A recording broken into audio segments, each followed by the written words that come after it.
IVM. I was educated as much by the internet as by anyone or anywhere else. And one of the most important parts of my learning was my education in indie music.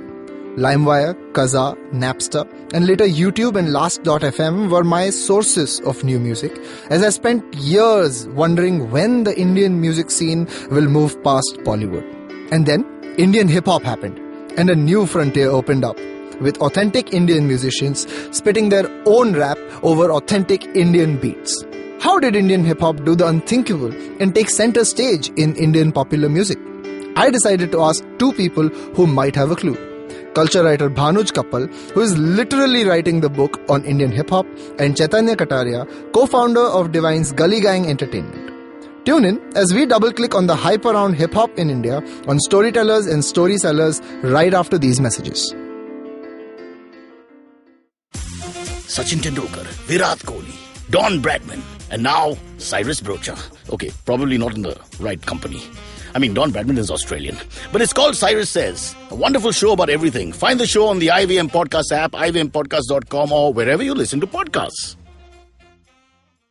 Ladies and gentlemen, welcome to another episode of Storytellers and Story Sellers, where we talk the business of entertainment.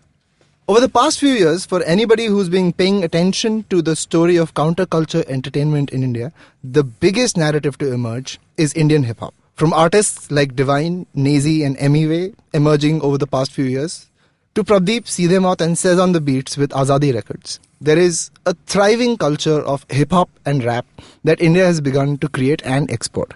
We now have a full stack of talented, popular and articulate rappers on the scene, backed by people who are making some of the sickest beats in the industry.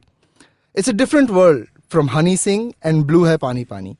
And we're here to talk to two people intimately involved with the scene. First up, we have Chaitanya Kataria from Gully Gang Entertainment. Hi Chaitanya. Hi Vineet. How are you doing? Very well. Can you tell our listeners a little bit about yourself? I run this company called Gully Gang Entertainment, which is a media and entertainment, urban culture media and entertainment enterprise that I started with Divine about 9 months ago. And it's going good. It's going good? Yeah. Can't complain. Awesome. And we also have Bhanuj Kappal in the studio with us, someone who's been covering the underground music scene for over a decade and also the inventor of the word cringe pop. Hi Bhanuj. Hi Vineet, how's it going? All good. How's the book coming along? Don't ask, don't tell. That's a good policy. Guys, great to have you here. I couldn't think of two people better placed to talk about the stuff that we want to discuss on the episode today, which is the rise of Indian hip-hop. Now, like I said, the way I like to structure this conversation is to try and get a sense of how you guys got involved with this space by way of doing a sort of oral history of hip-hop and rap in India. So let me get started. I mean, Bhanuj, how did you get involved with hip-hop? I know you've been a journalist for the longest time. I think among the first few original set of music journalists from way back when the internet really started in India, 2004, 2005. How did hip-hop really happen to you? So, I mean, there was always like some stuff going around that you knew about. So like, I occasionally saw some stories about the b-boying scene. Slum Gods got quite a bit of attention in 2012, 2013. And I met Ace from Mumbai's Finest at a party a while ago, like 2008 or 9. So he kept sending me his stuff, but the early stuff wasn't great, so I wasn't really paying that much attention. But around 2013-14 is when I started properly paying attention to what was going on, because the Dharavi scene was starting to kick off, and so Dopodelics was getting a certain amount of traction. And then 2014, the beginning of the year, Nazy came out with Afat. Right. And that really caught my attention, because it wasn't people trying to do gangster rap. Right. And it had reached a point where, because of the indie scene that I've been covering for 7-8 years, I reached a point where I wasn't really that interested in, carbon copies of Western music, right? I reached a point where I was like, I don't care how great you can do a Nirvana type of song. Right. I want to hear something that's fresh. And then when Nazy came about, that was fresh. That was not a song that could have come out of anywhere except for Bombay. Couldn't have come out of anywhere except for Kurla, to be honest. And it was a really it was, especially given that it was a DIY song produced on an iPad. it was a really well-rounded sort of piece for somebody putting out their first song. And that really caught my attention. I remember it almost catching on like wildfire. It was everywhere, right? And it's interesting because rap or hip-hop influences aren't really new in India in that sense, right? Bollywood's been using rap music or rap lyrics or Hindi rap in many songs, right? I mean, you can go back all the way to Pani Ka Bulbula and Ashok Kumar for people who have memories that still remember all of that stuff. I have a serious problem with calling Ashok Kumar rap. Oh, I mean, it's what I'm trying to get at is 2013, 2012, 2013, 2014 wasn't when Bollywood or in the Indian mainstream really discovered rap. It had always been around, repackaged, but there was something crazy, something authentic about Aafat and Mere Gully Mein that really caught on around that time. I think it started something that has culminated in where it's at today. And I think I'd love to bring in Chaitanya about this. What was going on when this was happening within the scene, when 2012, 2013? What was the mood like before Aafat came out, and what was it like after? Oh, it's quite interesting.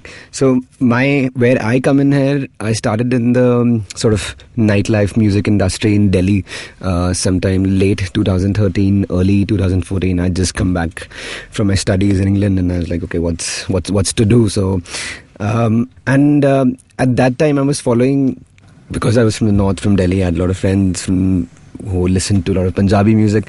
I was following this guy called Sikandar Kalu, who was probably one of the first few sort of rappers who'd come Chandigarh up represent in the same time as Divine and Nazy. He had some little momentum going. And somewhere around 2015, I think mid 2015 is when Mere Gully Mein came out. Yeah. And that was my first introduction to Nazy and Divine. I hadn't heard Aafat or Ye Mera Bombay by that time. And at that time I told my boss, like, who are these guys, and we need to get. Where were you working, Roger? So I was working at an agency called Lim, which used to do a lot of entertainment activities and worked with a lot of venues in Delhi. And we wanted to bring these guys down to Delhi and book them. I think Divine had just signed to Sony that time, and Nazy signed to OML at that time. So for some reason we could not get them because all the nightclub owners in Delhi, the club owners in Delhi, they were like, the audience that these guys attract, very young kids, they can't pay for entry, they can't buy our alcohol or anything, so we can't do that. But somehow we managed to do a couple of gigs with Divine. No one knew him in Delhi that time, right. And so those shows bombed, and we still laugh about it, but I kept in touch with him. And then came a moment about 2 years after that when I decided I want to move to Bombay. I want to do this a little more seriously, and I joined OML that time as an artist manager, and around the same time we managed to sign Divine to OML. So that's where sort of our fates sort of intertwined again, and since then it's sort of been history. It really has. I mean, it's at the beginning, like I said, the meteoric rise of hip-hop as a counterculture does not have any parallels in my mind, at least, and I'm happy to be corrected or enlightened on this. But to think that 5 years ago, people even at clubs in Delhi did not know who Divine was, and today he's up there with Bollywood stars and hanging with the most famous of them, signing a deal with Nas for that matter.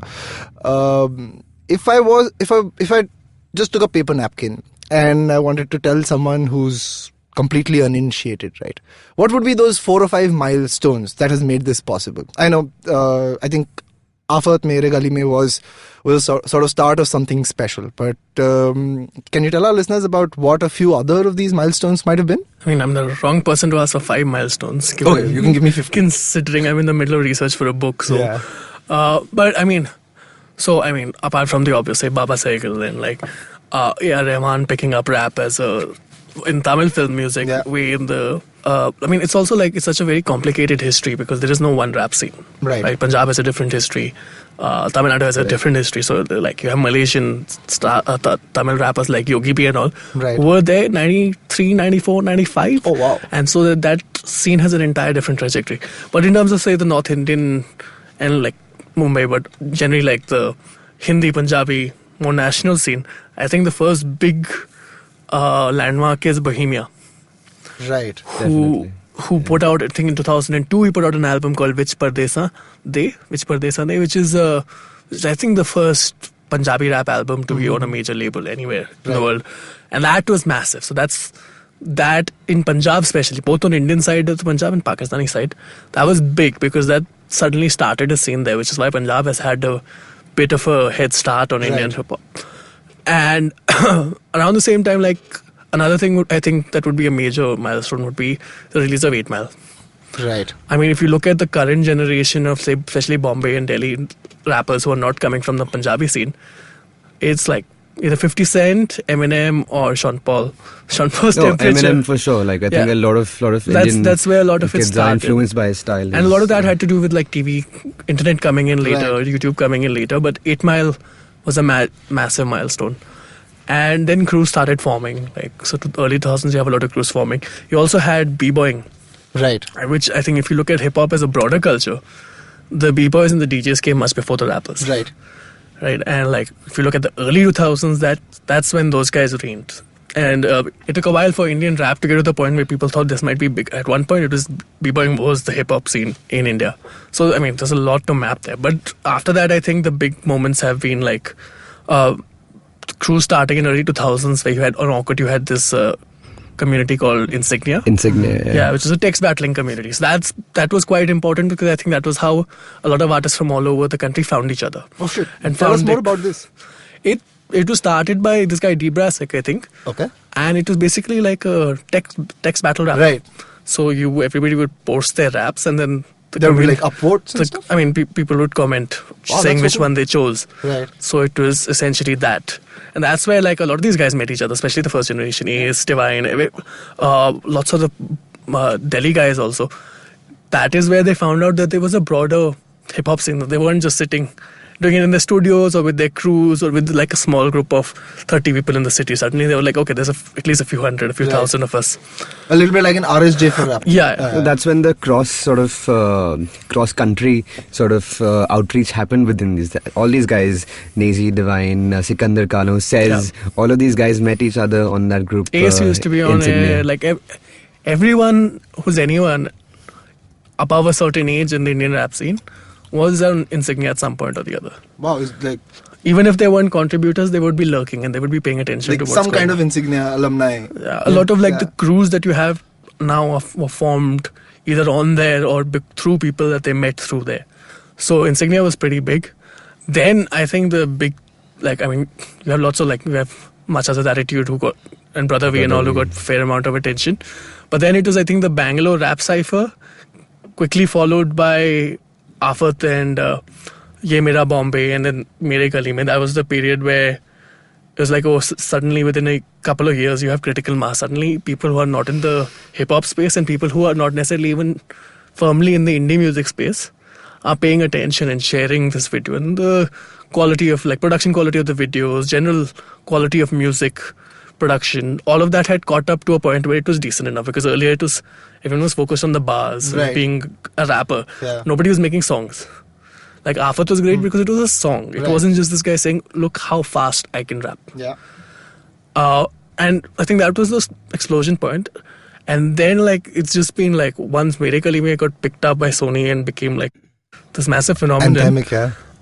After that it's been everything's been moving so fast that it's impossible to almost document at this point. But that's when like the next big point would have been the release of Gully Boy. Which kind of brings us to where we are in almost present day today, right? Which is phenomenal. I mean, when I sort of try and draw parallels with comedy, or try and draw parallels with video and story and digital video and web video, there are a lot of parallels in there, right? There is this close-knit community that gets formed, and that close-knit community starts breaking out, and there's collaborations happening, people coming together. Then there's this whole breakout hit. When all of this has happened, and I'm going to ask you a bit of a loaded question though. Rap originally was one of the more political of the art forms, modern art forms, urban art forms, where it was the language of the sort of of the disenfranchised, of the have-nots, so to speak. And while this movement has sort of taken rap to the center of the entertainment spectrum today, do you think we've lost some of that? I mean, I remember Mere Gully Mein came out with really profound lyrics about the conditions of living as well, right? It wasn't just a cool guy rapping fast. It wasn't just a sick beat. It was also deeply meaningful, right? And in the parallel track, I mean, mainstream Bollywood sort of espouses the blue dress mein bomb lagti mainu lyrics, that whole sort of expression, right? So do you think while this mainstreamization has happened, while such stature has been garnered for Indian hip-hop and Indian rap, we've lost a little bit of that authenticity, a little bit of that political edge? And again, I want to throw this in there because I'm not going to revisit politics for the rest of my conversation. You might not. I mean, I obviously got a lot to say here, but I think I'm going to let Chaitanya go first. See, one of the reasons why Mere Gully Mein, of course, musically, lyrically, it was it's out of this world. Why it really worked at that point, because it made being from the gullies cool. Like prior to that, the whole gullies, the word and just the surroundings, it was always more or less poverty porn, as you've seen in sort of Western media quite a bit. But what it made was that all these disenfranchised kids, it made them proud to be okay. There are others like us who from there, and they're doing this thing, and it's come on. People are loving it. And within, since then, there's been the themes that these guys are talking about, they've been sort of evolving. Of course, a lot has been autobiographical. A lot has been about where they're from and the life experiences that they've been going through. And then again, the themes of politics flow in and out. There are artists you have who focus a lot on the political side of things. They use their music as a way of protest. There are artists who just simply want to just express what they're talking about, and then there's a mix of it. Right. I wouldn't say it's being neglected or going away as such. Like, for example, the artists that we have, we sort of don't have any agendas for them. Okay, this is what you have to talk about, this you don't talk about. Like you talk about whatever, and we'll ensure that it gets out, you get heard. So yeah. So I mean, and managing a label conversation or managing a channel conversation, I mean, what I really want to uncover is this whole movement sort of made itself on the back of authentic expression. Correct. Right? And it's still fairly young. It's not like there's a Rappers Association or koi federation nahi hai, koi aisa rights manager ke around. There's nobody sitting saying nahi, ye rights manager jo bol raha hai ya artist jo bol raha hai wahi hoga. So what I'm trying to understand is, are they trying to beat the rappers down and make them more family friendly? Well, you'll always have attempts happening. It depends on who you're working with. See, I believe that you need to have independence in your decision making, regardless of from the business side of things or from the creative side of things. You may work with whoever you want to, but as long as you have that independence, you will get to say what you want to. And of course, you'll have sort of organizations or any sort of entities trying to filter down music, lyrics, whatever it might be, or creativity in any way.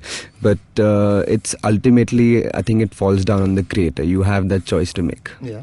And interesting that you bring that up. So would you say that the guys you work with today have reached that spot where if a divine says, hey, this is what I want the lyrics to be, and I'm the artist and I know my audience, so step off because this is what it's going to be? Or is it still dialogue and conversation and acha isko thoda sa change kar do na, waisa kar do, aisa kar do? Does that stuff happen, or is still, I mean, you still have that call and independence with the artist? Oh no, definitely. The art, ultimately, I believe in keep giving the artists their own space without any interference, even from me or from sort of any sort of partner that we're working with on XYZ project.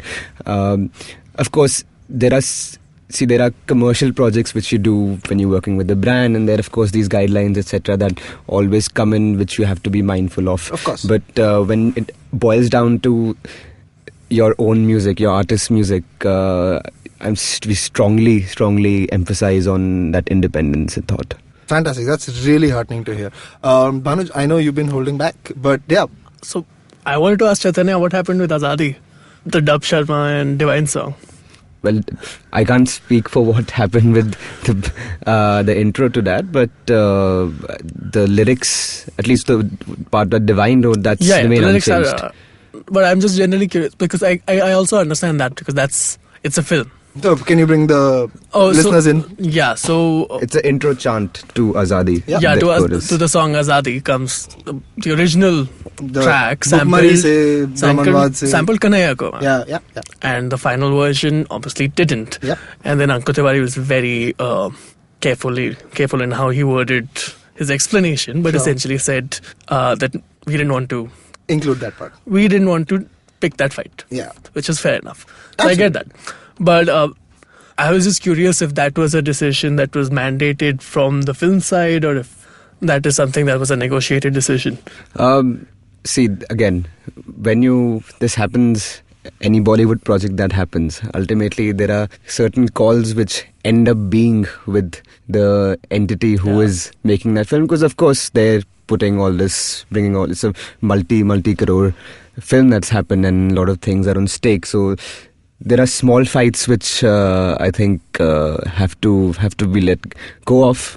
But the thing is, we never saw it being that big an issue. There were too many other things happening. Yeah. Within just getting that whole entire soundtrack in place, and even I think that's when also Nazi came back. There's so many things that were happening. I think it's not something that people really sort of thought, okay, until it was highlighted. Yeah, I mean, it was probably not something that you signed put your foot down and say, I'm going to walk out of the film for. Yeah. To answer your question, I actually, this is going to sound counterintuitive, but I actually don't think the Indian hip-hop scene has really gotten to the point where its politics should be.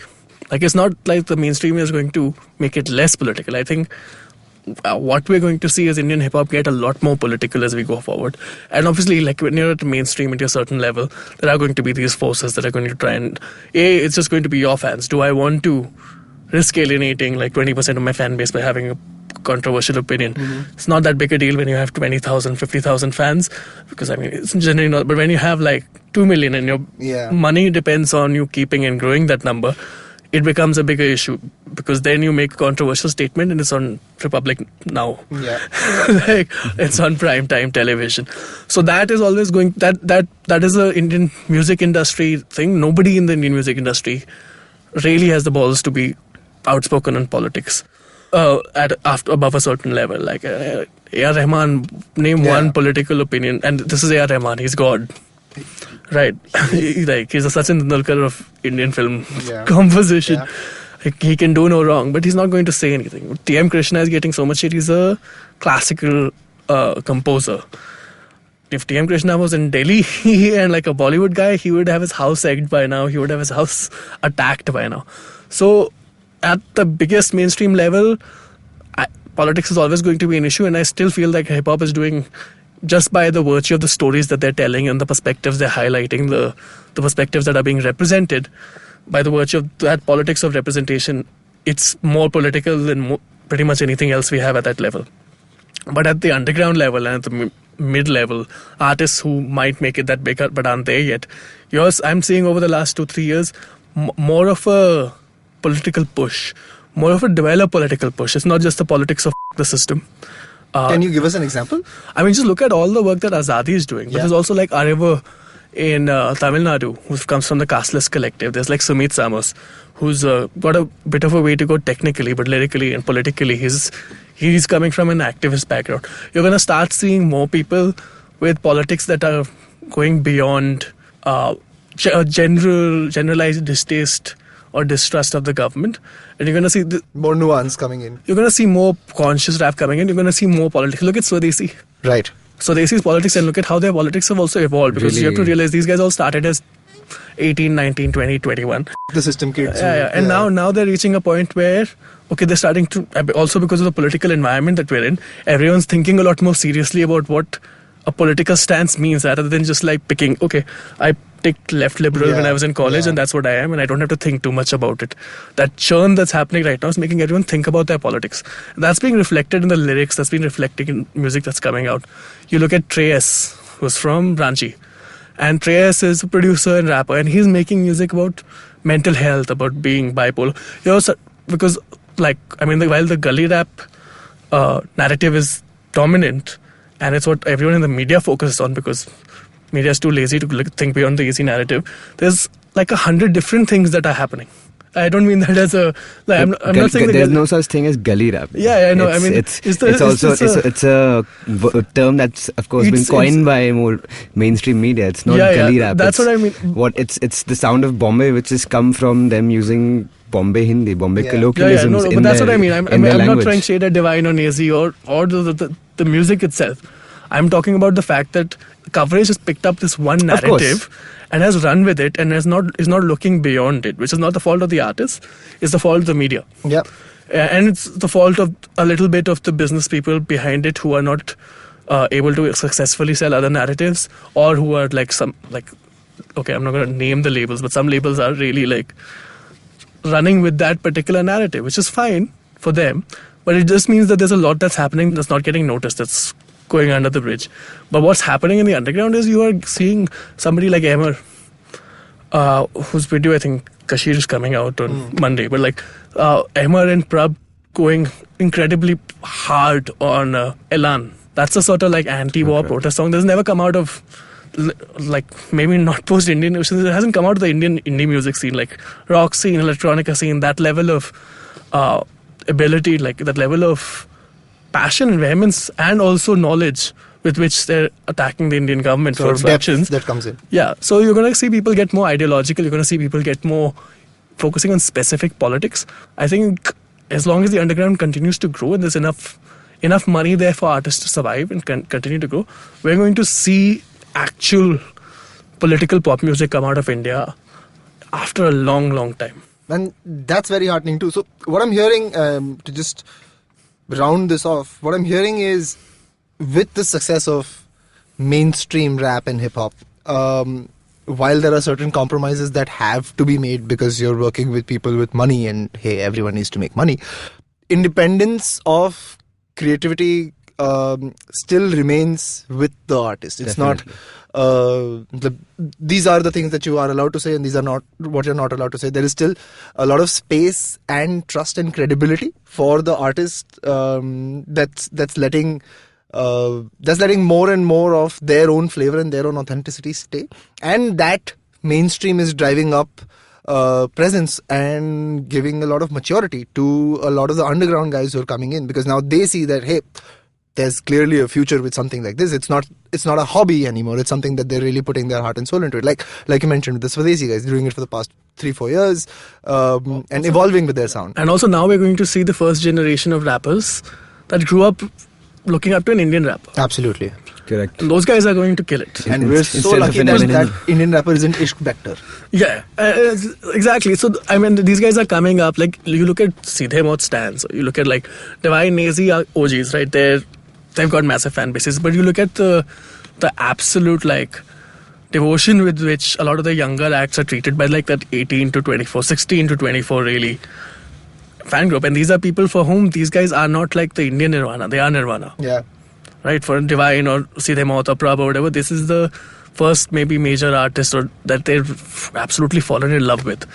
That generation is going to really push this genre forward. And what's also heartening is that the audiences have taken to them as well. It's not just ek gana acha tha. I mean, I've seen a few album releases happen in the past 6 or 8 months, all of which have charted very high on the iTunes charts. I think the iTunes charts are sort of the only true barometer left, so to speak. It's a lot to do with consumer behavior as well. Yeah. You have to understand that DSP, streaming services, YouTube, etc., who is also consuming that music. There are certain DSPs which work just purely from socio-economic reasons. They work better for a certain segment of an audience as well.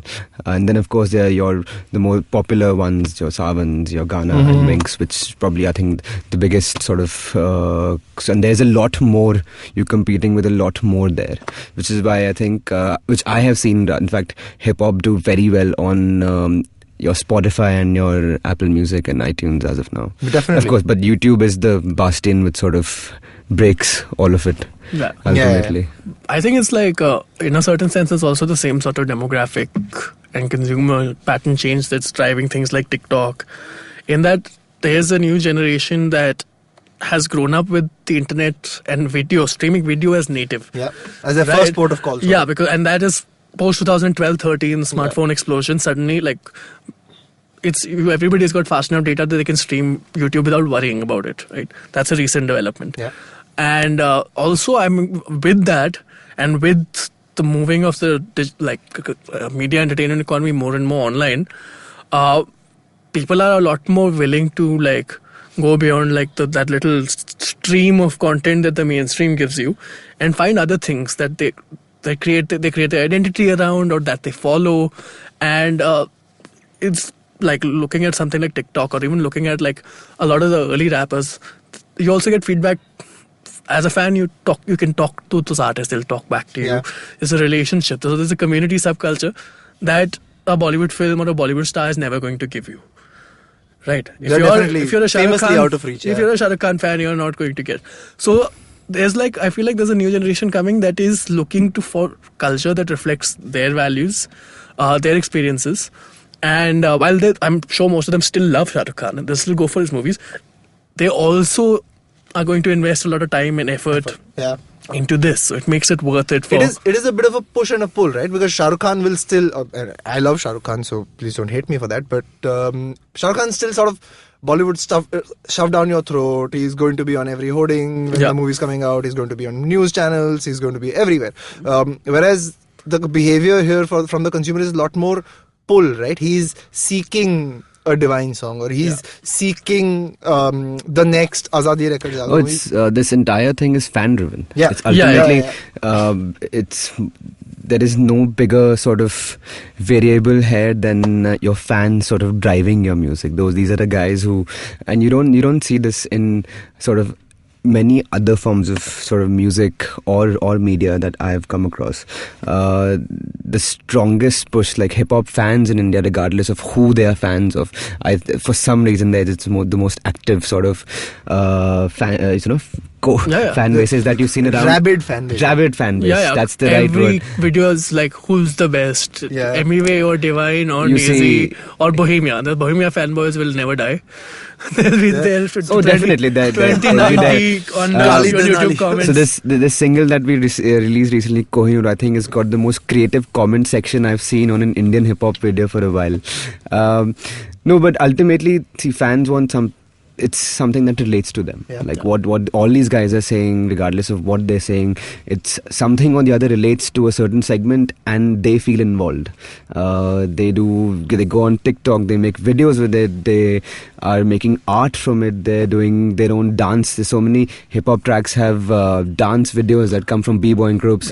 So there's people want to feel involved because they relate to it. Now, let me ask you something. And I think go for it. Just one more thing, that I think this is also like, this is like the third post-liberalization generation. This is like a second or third wave of mass consumer youth culture. Before that, you didn't have like a national youth culture as such, because it was like all centralized under a socialist economy. So it wasn't a youth economy. Right. You might still have had the subcultures, but they would either be elite or they would not be breaking from something that's happening in rural and semi-urban West Bengal is not going to reach. Bubbles within bubbles. So this is teen culture developing. We haven't had, indie pop was a possible moment for that sort of teen culture, but that was still like very MTV driven, top driven, right? It was like, okay, we have MTV and Channel V and they're pushing these videos. It wasn't grassroots, which is why it went away that quickly. And rock and electronica are there to a certain extent, but they're not that mass. Hip-hop, it's still sort of English language. But what we're seeing now is like a mass culture that's kind of separated by class also, that is developing and that's massive. You just walk down the road in Bandra and all the kids with a particular type of hairstyle, which a lot of it I think has come from TikTok. But that is a whole, that's a look, right? Fashion is such an important part of subculture. Absolutely. And then there's the music that they listen to, a lot of it which will be Indian hip-hop. we are now seeing the emergence of subcultures and like youth cultures that are based on content consumption or cultural consumption. Consumption as part of identity. Yeah. Massively as part of identity. I have a... And they're becoming big enough that they're valuable to advertisers. Yeah. Which is why everyone's interested. Everyone's interested. It's got momentum. It's growing. Yeah. Let me ask this specifically to Chaitanya, but Bhanuj, feel free to come in. Like he said, consumption has become such a big part of identity for fans, right? I remember when I first started working in digital content, and I don't know, do you guys know who Jitu is? Jitu is the guy in pictures who does the coding. He's a fabulous guy, a great actor. But again, exactly, right? In this room, we know him, we don't know him. I'll show you his face and you may be able to remember, oh, I have seen this guy. But you can't walk down the streets of Bombay with that guy. Right? You can't. You just can't. You walk 5 steps and there are 5 more people who stop and want to talk to him. And it's not... traditional fan behavior that you see, right? Sign an autograph for me, give me a selfie. Yeah, sure, people want selfies because that's the language we speak today. But it's a lot more personal, right? The way this consumption has happened. People think Jitu, mera bhai hai. They want to stop and have that conversation. What is the nature of conversations with fans when a Divine or anyone from Gully Gang just walks out on the street? What do fans stop you guys and ask you? Oh, well, they want to take a lot of selfies with me. They always want selfies. Always want selfies. Videos, they want to go live. Now it's boomerangs. Videos, they're just happy to, I've just seen fans crying as well, just to be able to sort of meet, their idols, the guys that they look up to. And see, ultimately, a lot of these guys, all this sort of generation of hip-hop that's come along, and generally, they're not just music artists. What they're doing ultimately, and just to extend what Bhanuj said, they're influencing culture. And this is the new urban culture, like first wave of urban culture in India that's really coming across. And they have their idols. They have people, and that's what you need to have any sort of movement to sort of get traction. You need idols, you need people you can look up to, examples, and you relate to them. That's what makes another guy want to pick up the pen, another guy want to pick up the camera, another guy to, help run the business side of things. That's how this thing sort of grows. That's fantastic, man. And that fandom is nuts. Nazi was telling me, and this is before Gully Boy released and before he came back, people were every day, kids were turning up at his house. This is while he was in Dubai also. Like, kids were finding out, he's in Kurla, he's in this neighborhood, asking around and turning up at his house because they wanted to meet him. And just like, hi, I'm your fan. Like, that's it. Just like wanted to get a photo or whatever. Maybe give him a demo. You should ask Bhanuj about this interview you took of Divine and Nazi in the streets of Bandra before Gully Boy. I want to know this. Something that should have happened in 45 minutes or an hour took something like 4 hours. What were you guys up to? Walking around the streets. And you just couldn't get time to talk to them because... the talking wasn't the difficult part, it was a photo shoot. Oh shit. A photo shoot was just like everyone was walking in and out and stopping. And when I interviewed Divine in JB Nagar, because right near my house, then he had to be very firmly polite with some people. This is a 4th group, I'm doing an interview, I'll take your video, but just please chill and don't tell other people I'm here. Oh shit. That is don't go spread the word around the neighborhood that I'm walking around. And this is his home. This is like JB Nagar. This is very strong, Independent crowd management, that is Abhi idhar mat aao. Fantastic, guys. On that note, let's go into a quick break. Bhanuj and Chaitanya will be back on Storytellers and Storysellers right after these messages. Hey everybody, welcome to another amazing week on the IVM Podcast Network. If you're not following us on social media, you know what? I'm tired of asking you to follow us. This time I expect you to follow us. Please make sure you follow us. If you're not following us, I'm not going to talk to you anymore. Seriously, I'm sure many of you would like that, but that's the only threat I have. We'd also like to thank our sponsors of the network this week. Thank you Storytel, thank you Intel. We're really grateful for your support. On Advertising is Dead, Varun is joined by none other than Ranveer Alabadia, better known as Beer Biceps in the digital space, also the host of our short-lived podcast, Hustle Science. On Paisa Vaisa, Anupam is joined by Ashutosh Shrotriya, business head at Religare Insurance Company. They talk about health insurance and how to choose a good insurance plan. On the Empowering series, Zarina is joined by Ambar Qureshi, founder of the Plum Tree and former plus-size model. They talk about body positivity, self-belief, and the idea behind starting her own clothing venture. On Paperback, Rachita and Satyajit talk to Gyan Nagpal, the author of The Future Ready Organization. They discuss the new strategies that can make every element of an organization productive and how we can break the hierarchical structures within. On Heel and Hearty, Rachna is joined by two working professionals, Navaneel Kar and Manvi Pathak, who talk about how to maintain a work-life balance and a healthy lifestyle. On our Kannada podcast, Thale Harate, Rohit Shenoy sits down with Ganesh Chakravarti and Pawan Srinath to talk about primary education in India and Karnataka. This week on Edges and Sledges, Ashwin, Varun and DJ talk about the India versus Bangladesh first day night test at Eden Gardens.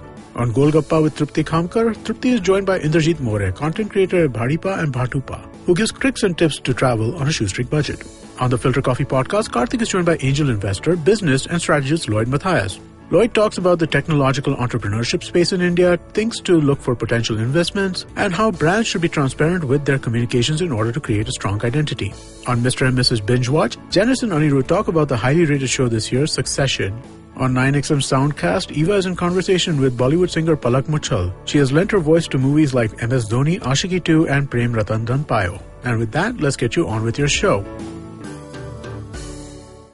Back in the studio with Bhanuj Kappal and Chaitanya Kataria talking about the business of hip-hop entertainment in India. This is Storytellers and Storysellers. After the break is the perfect time to talk about what is ostensibly the elephant in the room when it comes to talking about Indian hip-hop.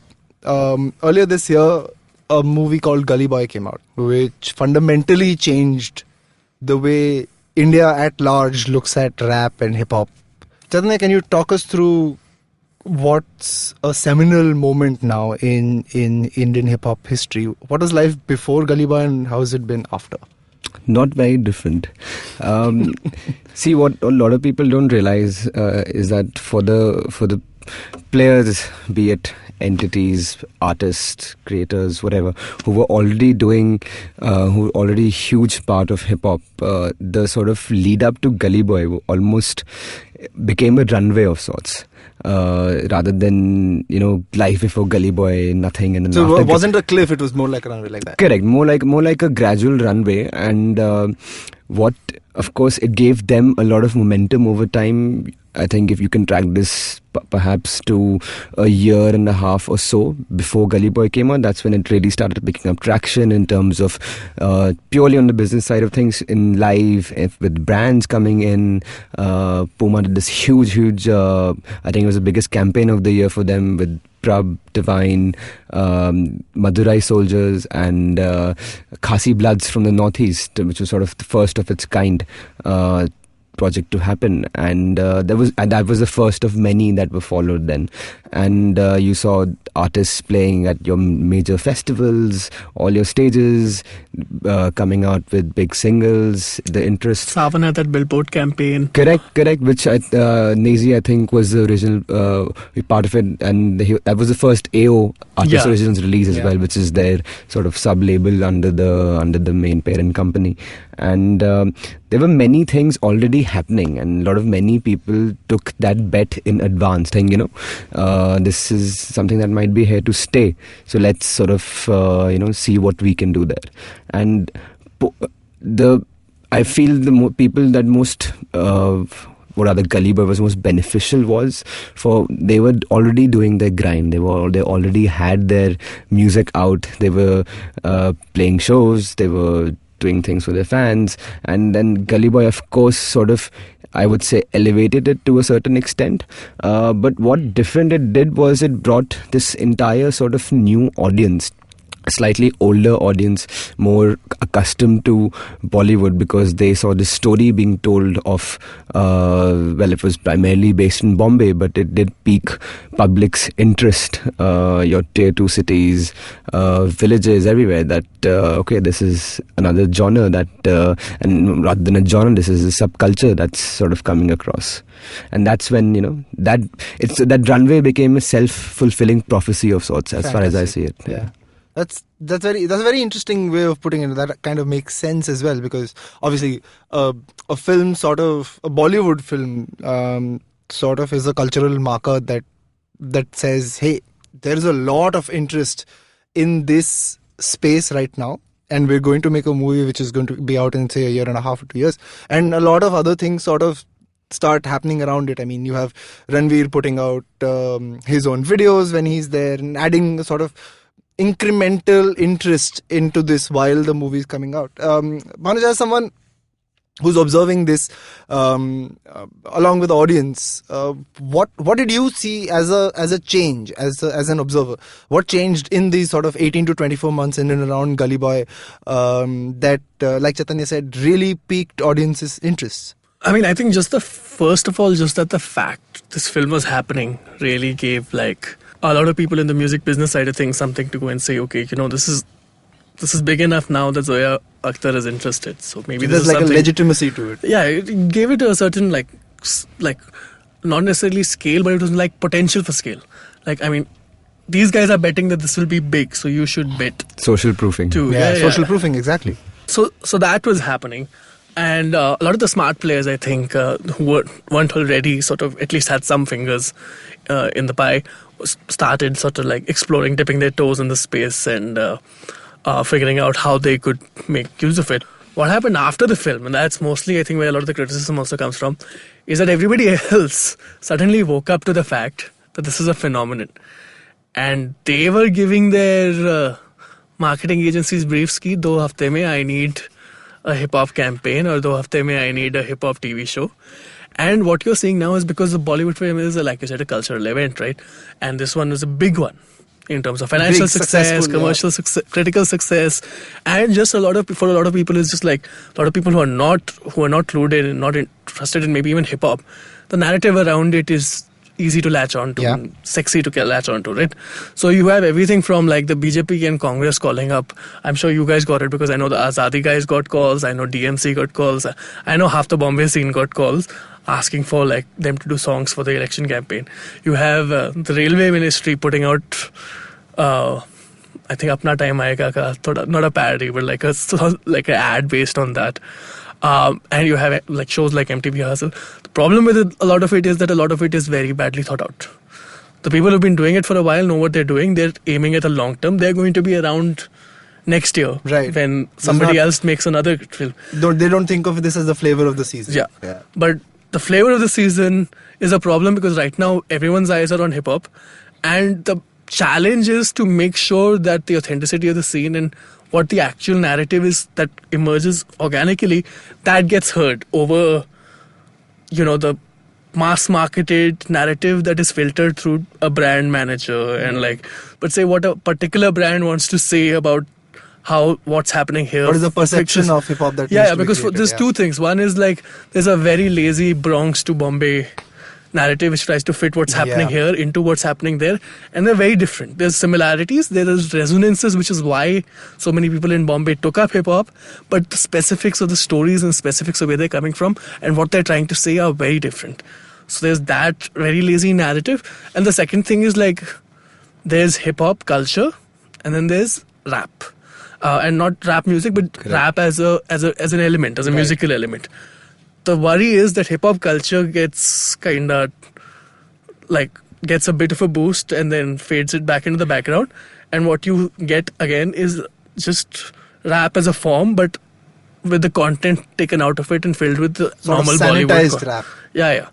So, which is what Bollywood was doing earlier also, right? Yeah. Rap was part of Bollywood music, but it was only like an element in 20 different elements. I'll take a rock guitar from here, I'll put a rap verse in the middle.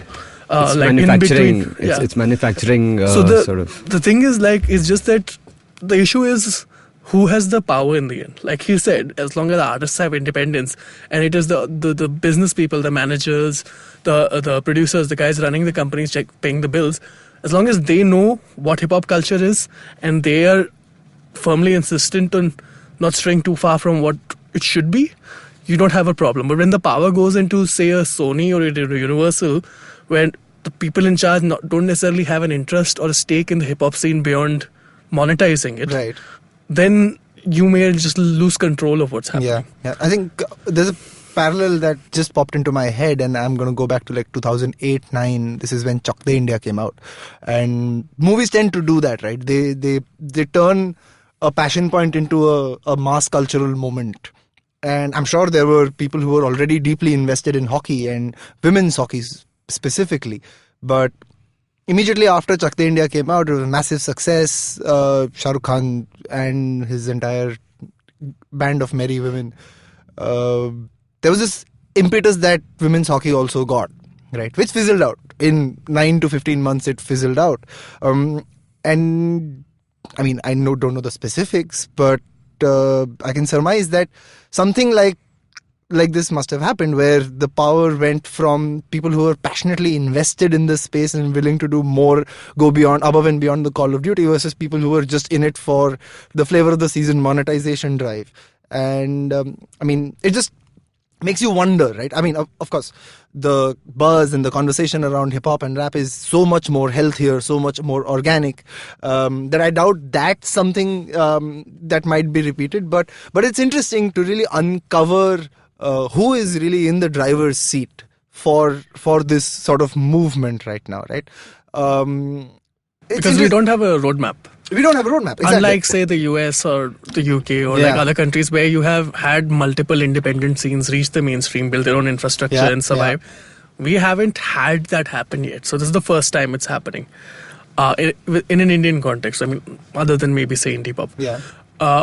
So it makes it a little bit more up in the air, which direction eventually it falls in.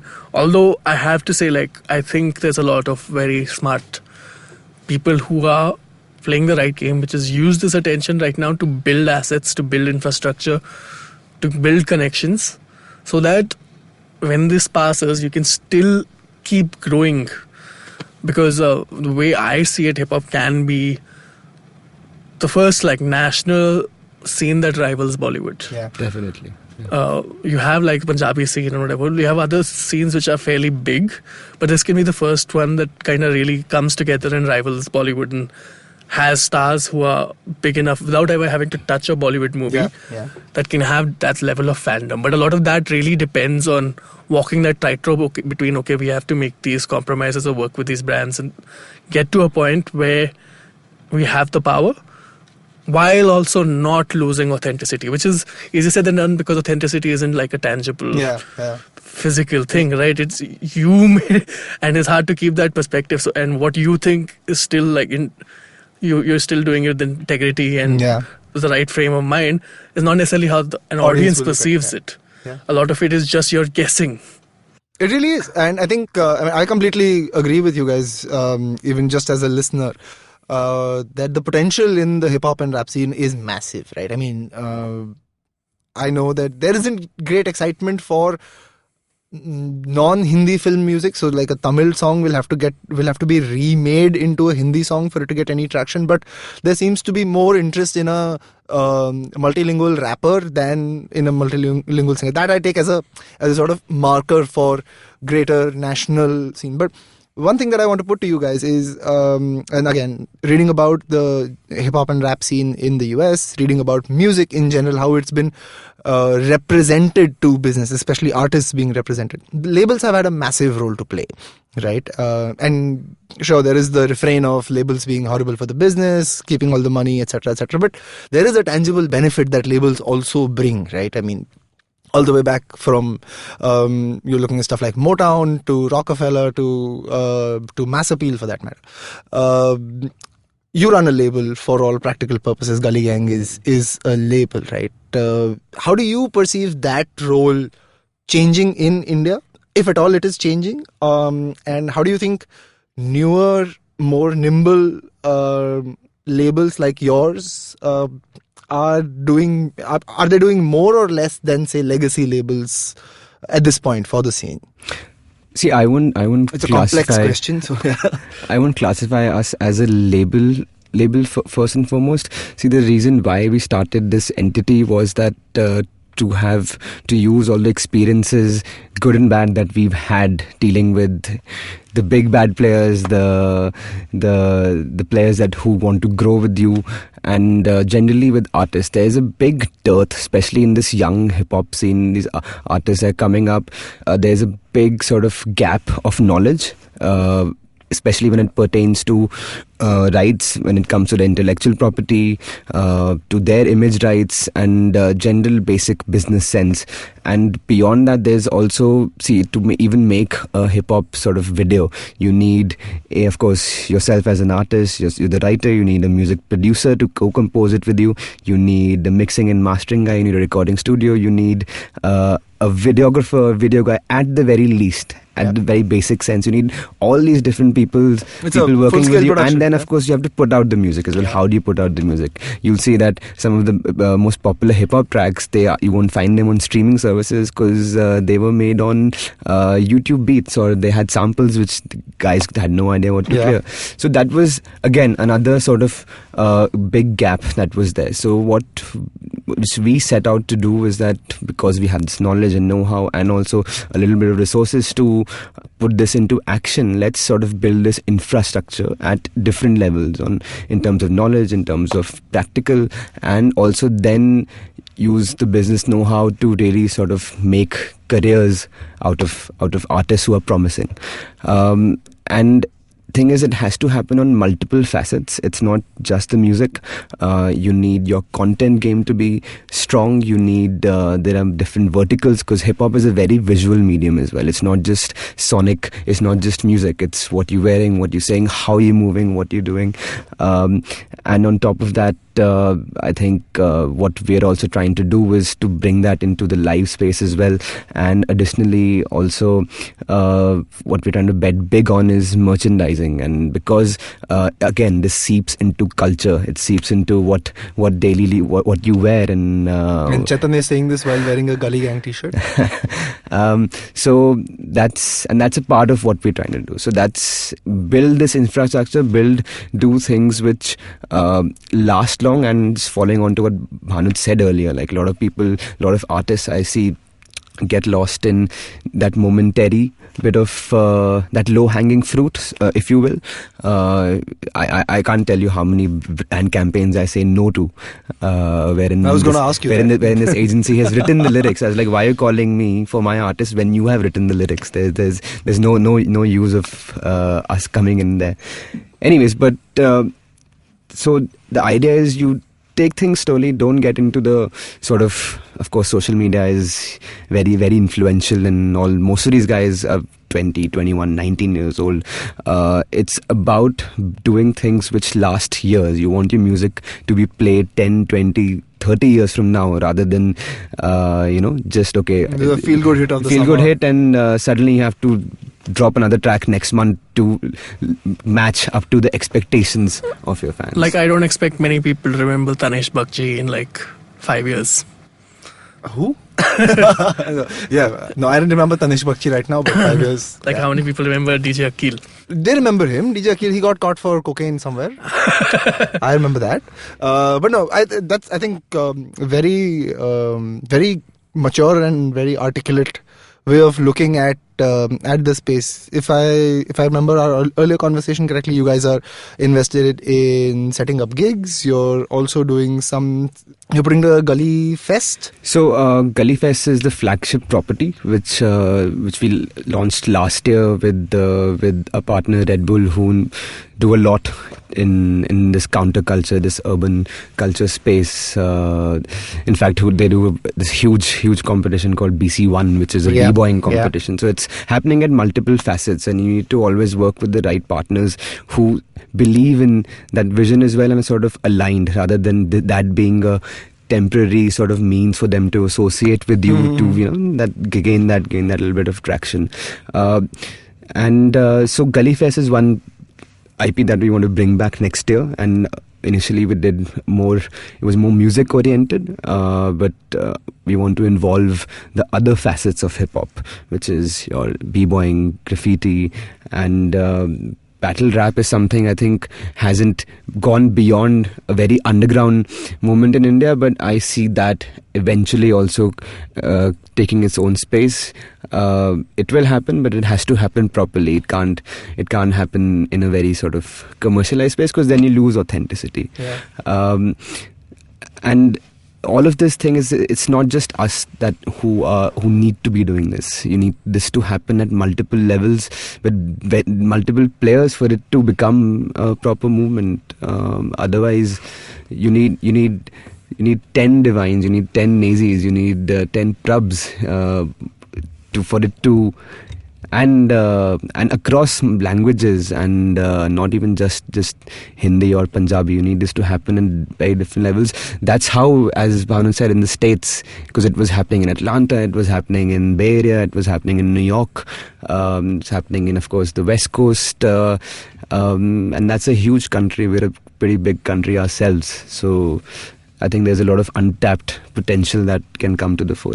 That's fantastic. I think there are some efforts being made. I wouldn't comment on the quality of the effort, but what do you guys think of something like MTV Hustle?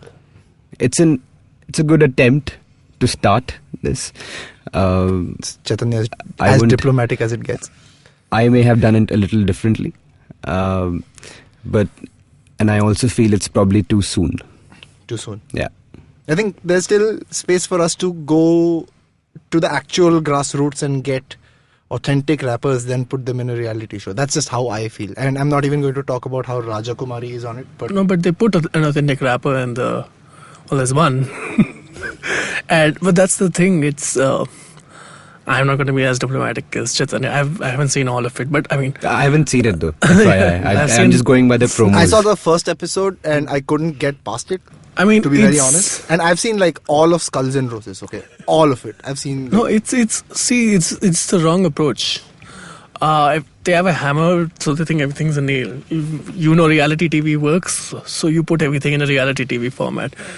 But I mean, hip hop in itself is competitive enough that you don't need that sort of thing. Like, we haven't reached a point where everybody actually understands what hip hop is about enough to really judge this. So what you're doing is now you're putting hip hop in the same category as, say, an Indian Idol. Yeah.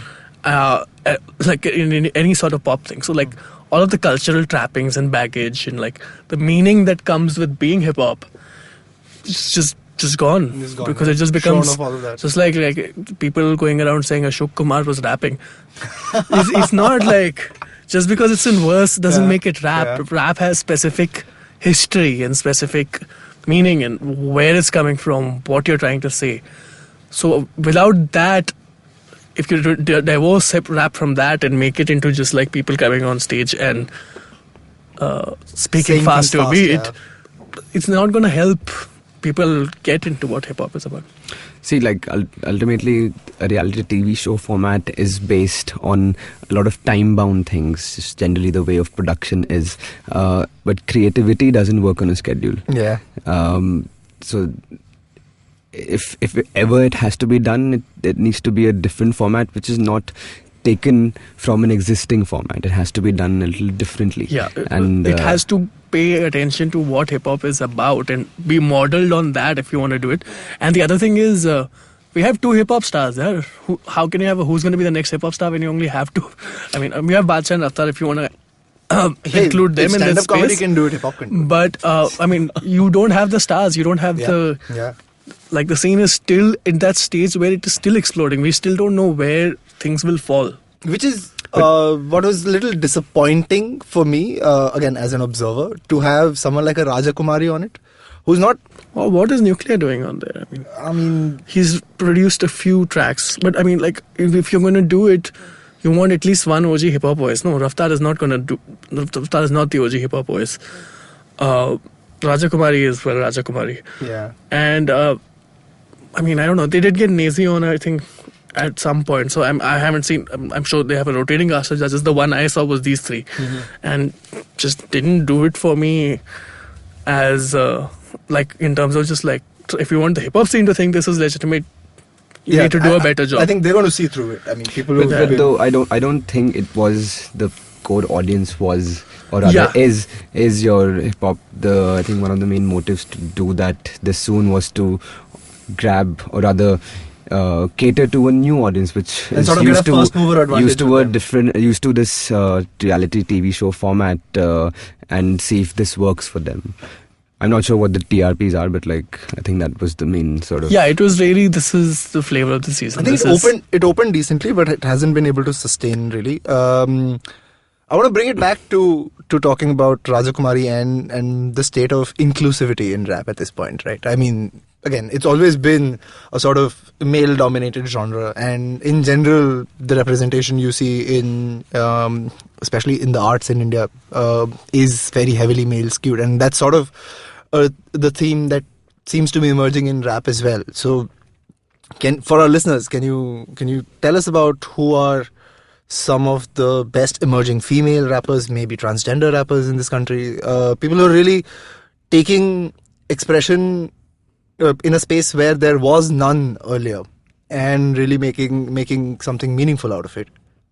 I think DMC is someone who's been doing this thing for a very long time, and I have one little anecdote about her, because we had her play at Gully Fest last year.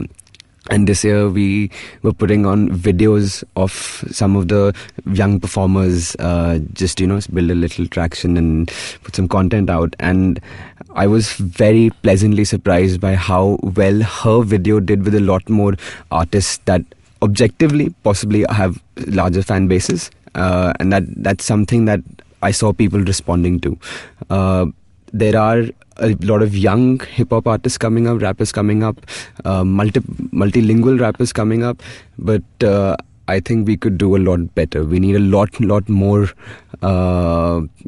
women, girls to come out, start writing, doing their thing. It will happen. I'm seeing so many very young artists starting out, but maybe they don't have the wherewithal or the resources to sort of pursue this as a career. But that's probably the next step of evolution in as far as the creators are concerned in this space.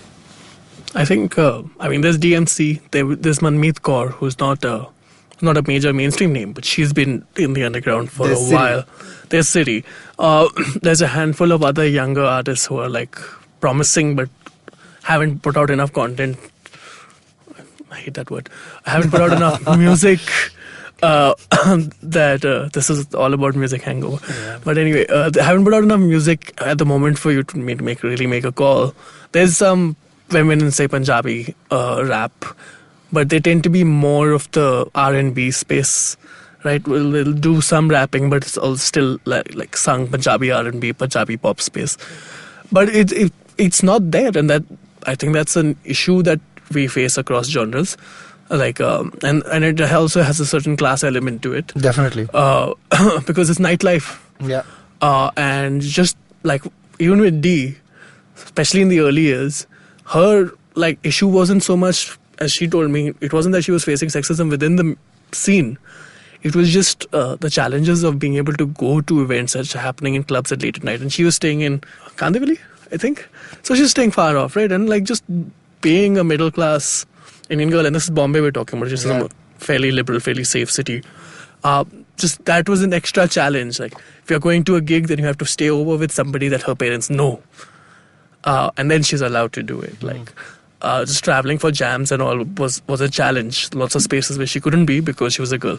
So you've got that, and also like it's never been a lucrative field till recently. Like independent music in general hasn't been a lucrative field in a while. So there's a lot of barriers that are more cultural and social than genre specific.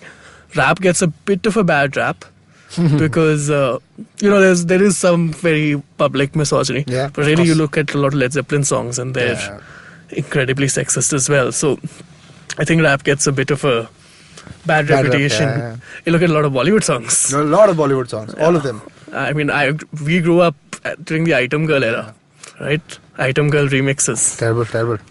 A lot of it is much more misogynistic than like your average hip hop song.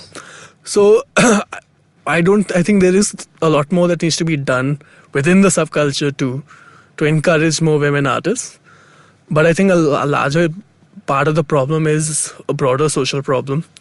And it's going to take a while as hip hop becomes more big, as hip hop becomes treated as a more legitimate form of music, as parents know what hip hop is, which might be a very big, in fact, like impact of Gully Boy, just in giving it legitimacy among older people. Yeah. Maybe you'll find a lot more women given a lot more young girls given the freedom to kind of engage with their passion for music or for dancing. I mean, there have been quite a few B-girls, but even that's still like a 5%, 10% of the breaking sort of demographic in India.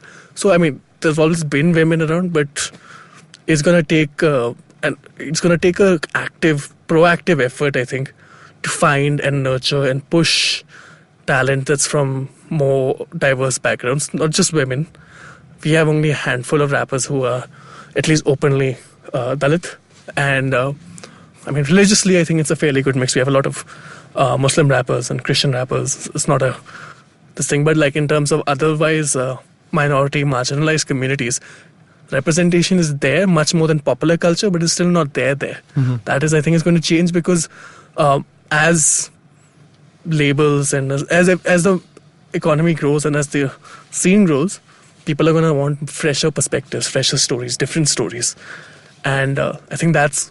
So in a way, the way hip-hop is structured, the way the genre is, the way its fans are, I think eventually we will see more of this representation just because it encourages it implicitly. If you want to hear true, authentic stories, then you have to find true, authentic stories that aren't just coming from one space. Yep. So I think that'll happen. I think within all of that sort of state of hip hop today, there's still a narrative of hope. I think that's what I gather from it, right? And having seen especially people like D and Siri perform, they're like star quality waiting to be discovered by someone who knows what to do with it. I mean, D is discovered. Yeah, D is pretty much discovered. She's now. getting there. Yeah, but she's getting there as well. And Siri with her whole Kannada rap thing, I think that's fresh, as fresh can be. And I think there are some efforts within the industry that are being organized efforts, so to speak, to discover and groom new talent, right? There's this thing called the After School of Hip Hop that's happening. There's a bunch of B-boy projects as well that's bringing people together.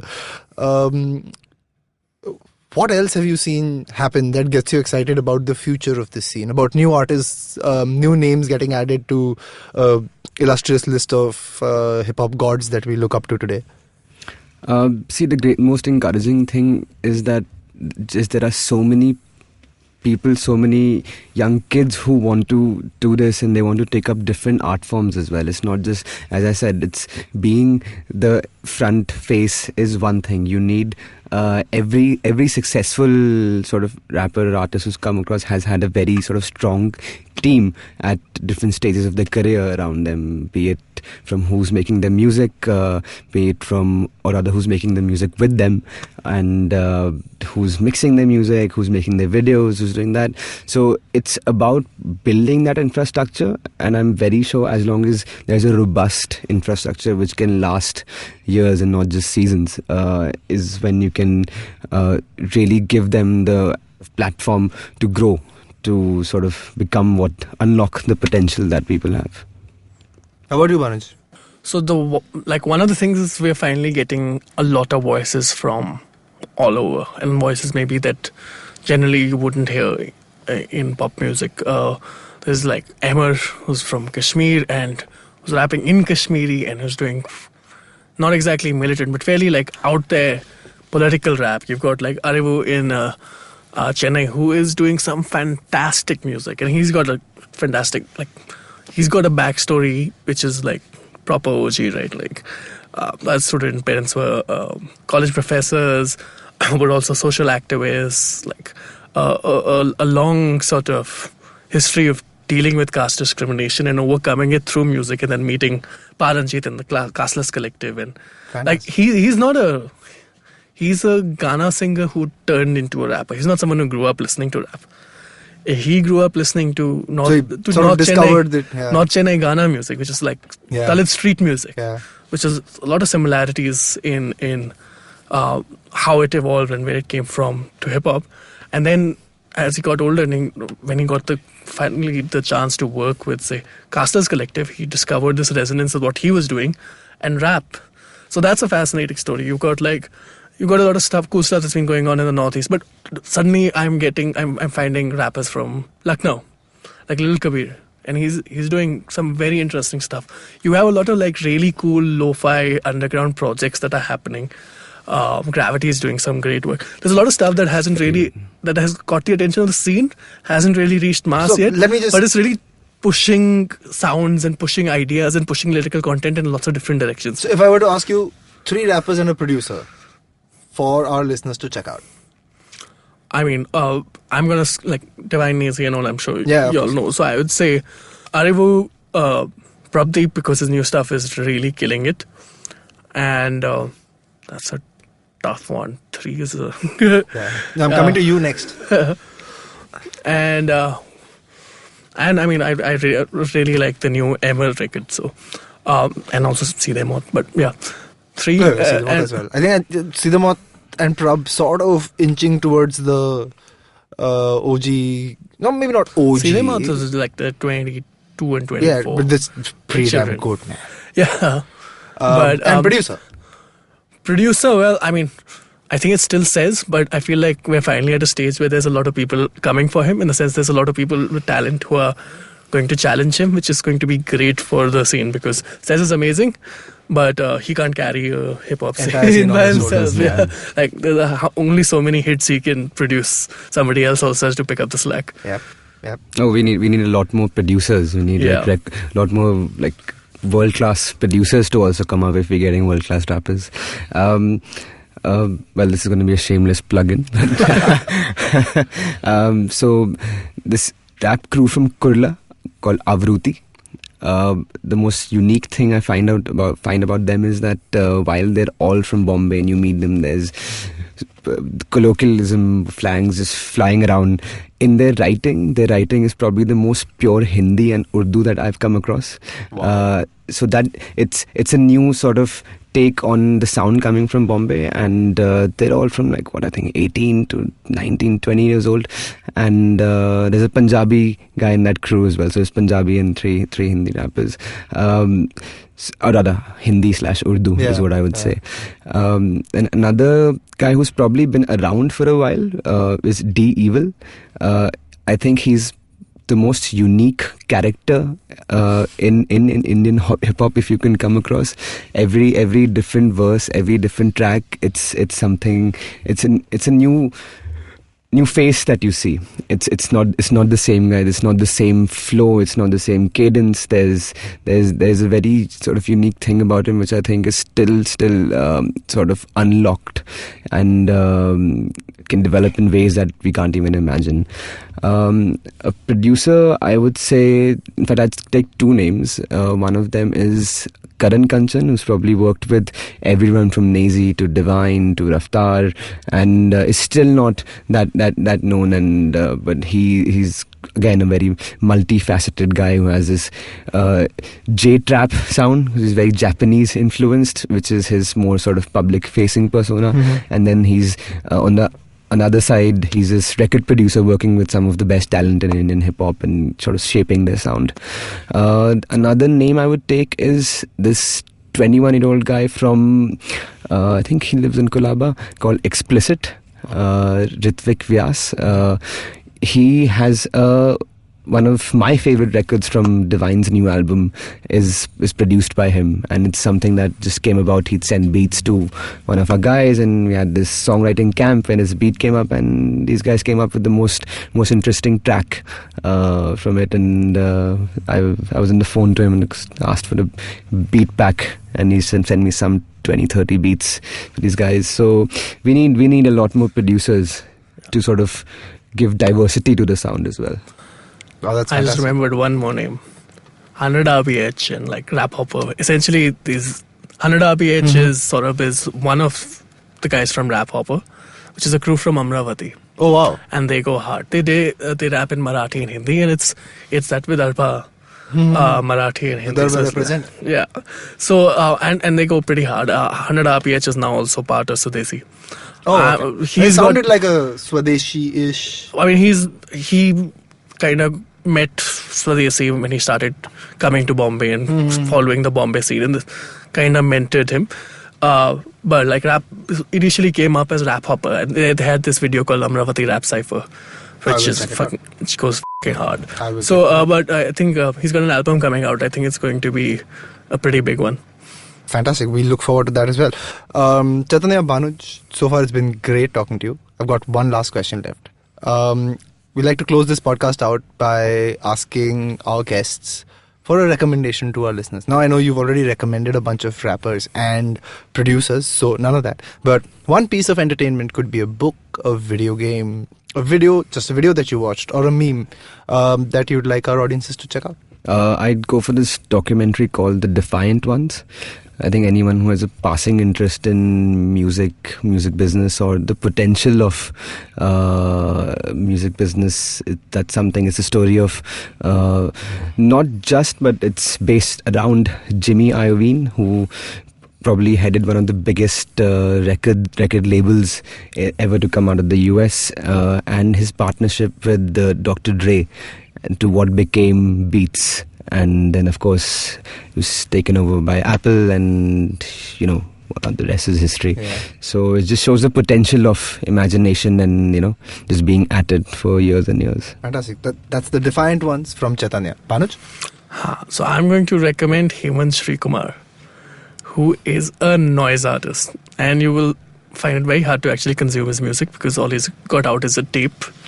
And it's on tape. A cassette tape? Yes. He is... Why do noise artists have to be so difficult? What is it about them? He's a fantastic artist. He makes some really interesting... And he uses, self-generative algorithms to kind of make his music and his visuals. And he does play at both art galleries and gigs off and on across the country. So I feel like it's a great introduction if you want to check out the experimental music space in India, which is very, very underreported, but there's some really cool stuff happening there. We will have you back on this podcast to talk about that, but that's Hemant Srikumar as Bhanuj's recommendation. Chaitanya, Bhanuj, it was fantastic having you guys here. I think I've learned a lot about the scene. I'm pretty sure listeners are going to enjoy this conversation as well. Thank you for your time today. Thank you for this conversation. And on air, I'm going to book your time for another one of these chats very soon. Thanks so much, guys. Can we talk about Rajakumari that time? Oh, we can talk about Rajakumari anytime you like. Thanks, guys. Good night. All right. If you like this podcast, don't forget to check out other interesting podcasts on the IVM network. You can listen to us on the IVM Podcast app or ivmpodcasts.com. You can also follow us on our social media. We're at IVM Podcasts on Twitter and Instagram. And if you want to reach out to me, I am at Ashcharya F***it on Twitter and Instagram. That's Ashcharya F***it. This is the amazing story of something awesome. Once Chuck decided to start a podcast, and so he did. The end. Okay, that was a crappy story. But I've got some really cool stories over at my new show, The Origin of Things. On this podcast, I look at the stories of how brands came into being and sometimes evolved out of quite unexpected circumstances. And to make it really fun, I reveal the name of the brand and sometimes a category only at the very end. The show is 5 to 7 minutes per episode and perfect for trivia junkies and brand nerds, especially those with short attention spans. New episodes out every Wednesday on IVM Podcasts app or website, or any podcast app or site that you happen to prefer. End of story. They lived happily ever after.